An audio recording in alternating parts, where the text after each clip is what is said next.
बिस्मिल्लाहिर्रहमानिर्रहीम अस्सलाम वालेकुम। वेलकम टू माई चैनल कारतिल पाकिस्तान। दोस्तों, आज हमारा टॉपिक है कि इंजन खोला है कैथलिक V8, तो इसमें आवाज़ आ रही थी।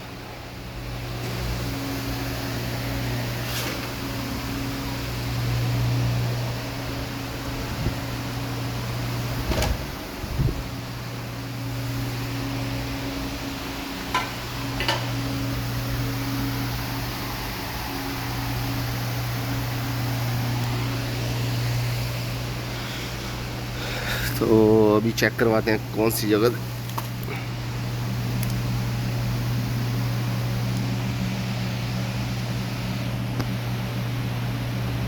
ये बस जब गाड़ी स्टार्ट होती थी आवाज़ आती टक टक,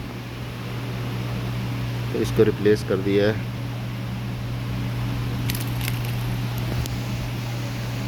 तो ये इंशाल्लाह ठीक हो जाएगी।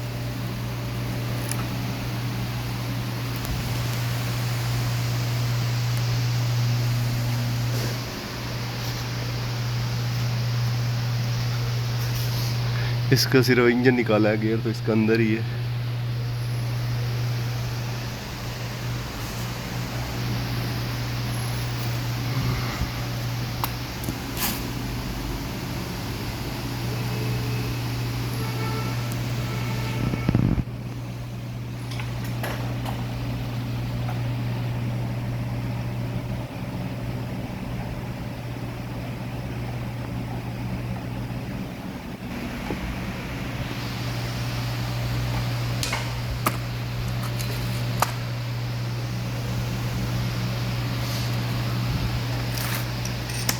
ये इसका ऑयल पंप है।